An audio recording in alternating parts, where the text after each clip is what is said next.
Pai do Senhor, meus irmãos, pastor Everton Martins, do Teologando Entre Amigos. Vamos meditar um pouquinho sobre um texto que se encontra no livro de Juízes, capítulo 6, e o versículo 11, que diz assim: Então o anjo do Senhor veio e assentou-se debaixo do carvalho que está em Ofra, que pertencia a Joás, a Biesrita, e Gideão, seu filho, estava malhando o trigo no lagar para o salvar dos midianitas.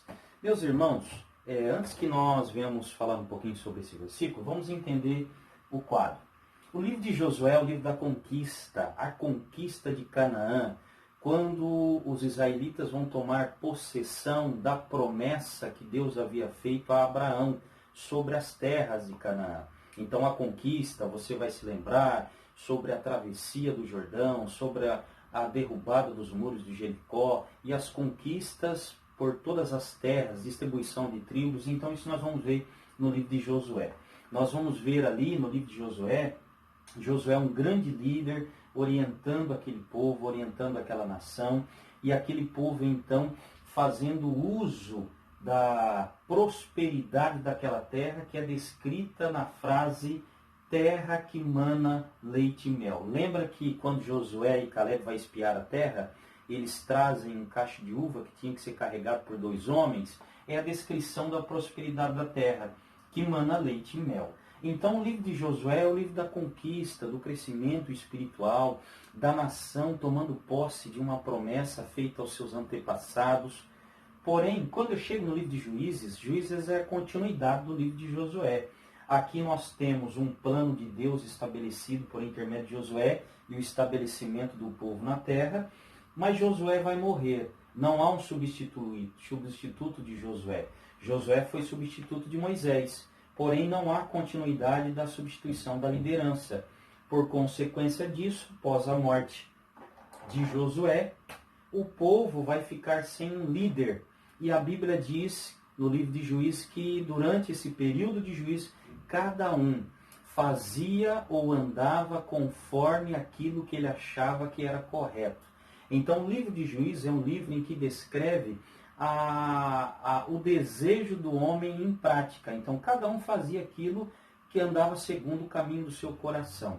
Mas lembrando que aquilo que o homem acha que é certo parecia mal aos olhos do Senhor. Então, o livro de Juízes é um livro de declínio espiritual.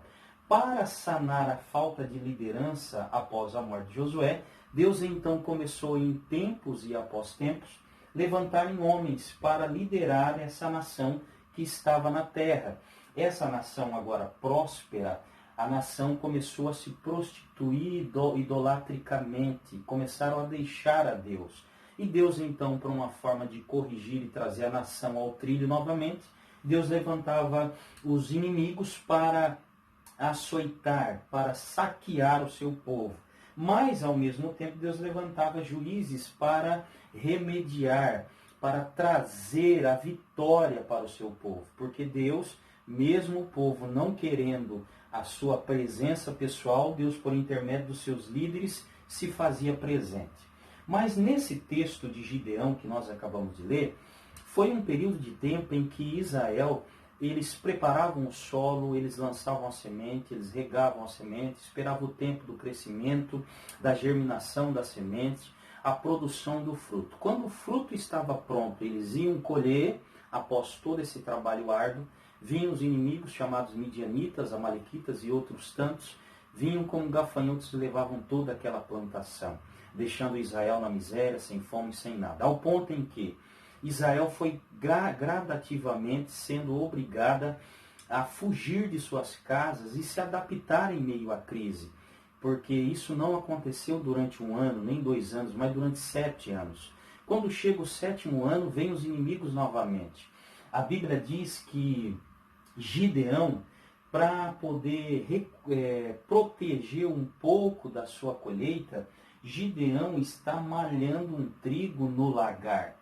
Note que lagar é lugar de pisar uvas e não de malhar trigo. Malhar trigo se malha em eira, lugar aberto e com auxílio de animais. Mas o recurso agora, ele é pouco. Agora é questão de sobrevivência. E para sobreviver tem que se adaptar em meio à crise.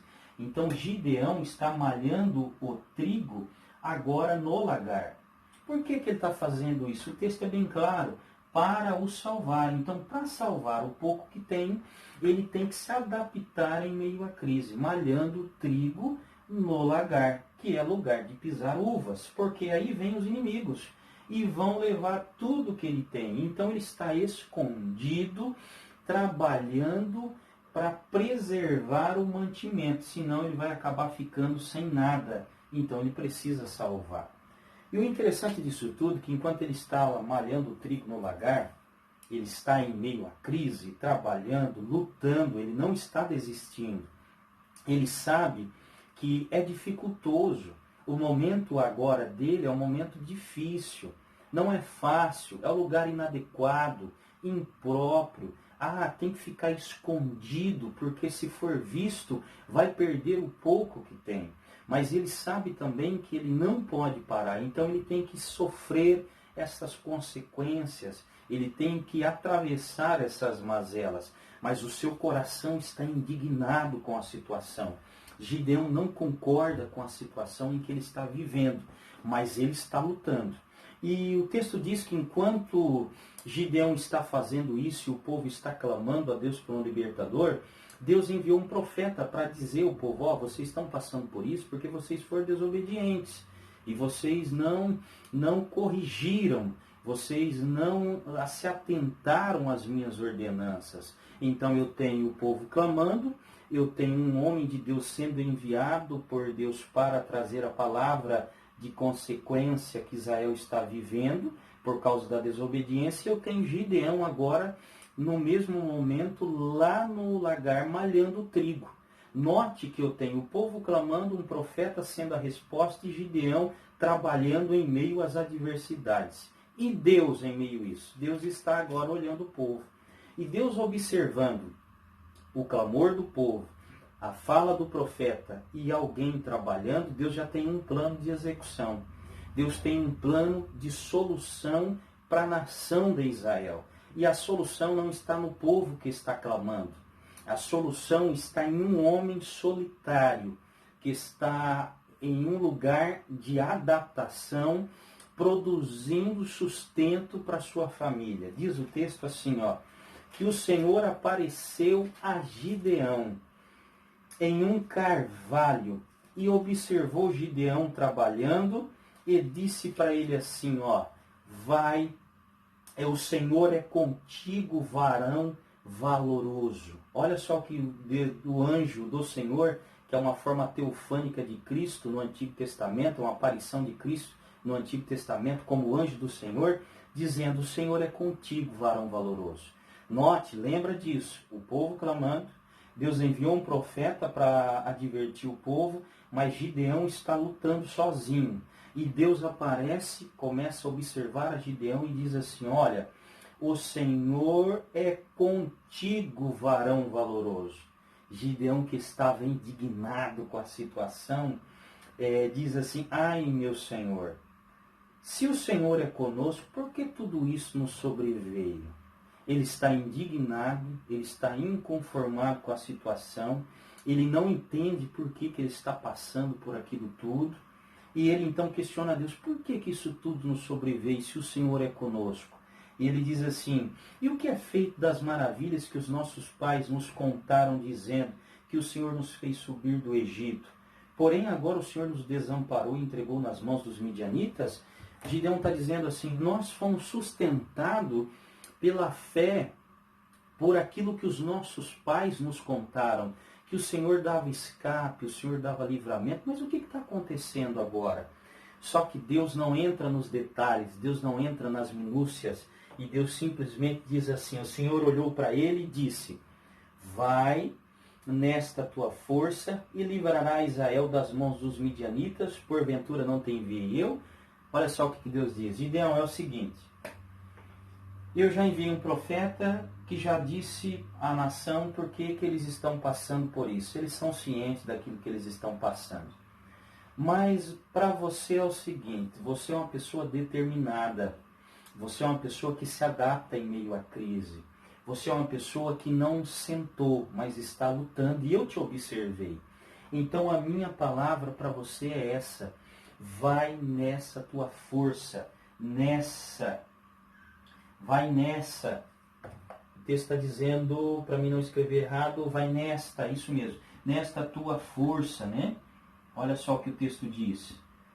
A força é dele. Está dizendo assim, a força é tua. Eu gostei desta determinação tua.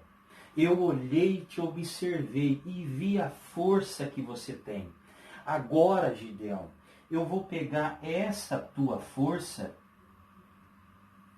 e eu serei com ela. Eu serei com essa força que você tem. Para quê? Para libertar o meu povo.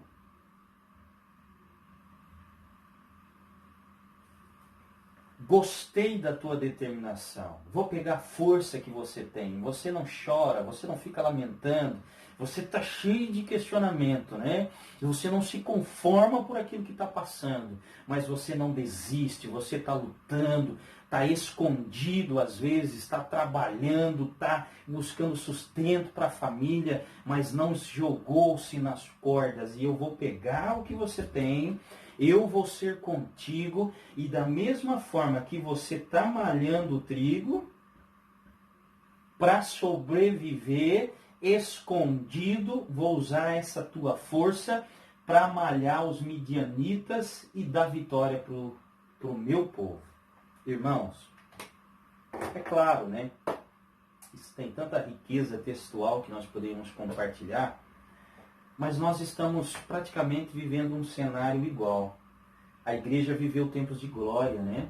A igreja viveu tempos de leite e mel, verdadeiramente. Hoje nós estamos num período de juízes que cada um está fazendo conforme aquilo que é agradável aos seus olhos, mas porém às vezes não é agradável aos olhos do Senhor. E por conta disso, Deus enviou aí uma vara corretiva, como eu já havia dito. O caos está instaurado, estão praticamente levando tudo que às vezes você construiu durante tempos, agora você está sendo possibilitado de trabalhar, você realizou um sonho de abrir uma empresa e hoje você se vê numa situação de aperto porque você não pode trabalhar, o recurso está sendo levado, você está sendo privado. Praticamente você está se sentindo sozinho e ao mesmo tempo você não pode parar. Você tem que se adaptar em meio à crise. Alguma atitude terá que ser tomada, mas não pode parar. O trigo tem que ser malhado, ainda pouco que seja no lagar, mas tem que ser malhado, não pode parar. Em contrapartida, Deus está ouvindo o clamor do povo. Já enviou vários profetas que veio anunciando o que poderia vir sobre o mundo, sobre a igreja, mas ninguém dava ouvido. Então Deus está de olho em você agora. Você não pode parar. Mediante a tua determinação para salvar o trigo, o pouco que você tem, para que os inimigos não levem ou acabem com tudo que você construiu, vamos lutar. E mediante as indagações que permeiam o nosso coração, por que nós estamos passando por isso agora? Poxa, o que o Senhor não ouve a nossa oração? Por que Deus não dá escape para nós? Deus não vai entrar nos méritos dessas minúcias. Mas a palavra de Deus para nós é só essa. Olha o que Deus disse, eu vou repetir. Deus olhou para Gideão e só disse, o Senhor é contigo, varão valoroso. E depois novamente ele disse, vai nesta tua força e livrarás Israel. O que Deus está dizendo? Você agora é momento de força. Tem que ter força. A força é tua. Você tem que ter coragem. Deus vai usar o elemento que você tem e irá te acompanhar para que você alcance a tua vitória e a vitória da tua família. Então é momento de força, momento de coragem. Se te mostrares frouxo no dia da angústia, a tua força será pequena. Então Deus conta com você, Gideão, para dar vitória para a tua casa, para a tua família, e vitória para o nosso povo e para a nossa igreja. O momento é este, a força tem que ser tua. Agora a força é tua. O que temos que fazer? Temos que fazer o possível para salvar. a nossa casa e a nossa família. Muitos estão dizendo muito nhenhenhê, muita picuinha, mas o que nós temos que fazer, nós devemos fazer para salvar aquilo que é nosso. E Deus irá nos acompanhar mediante a força que é nossa.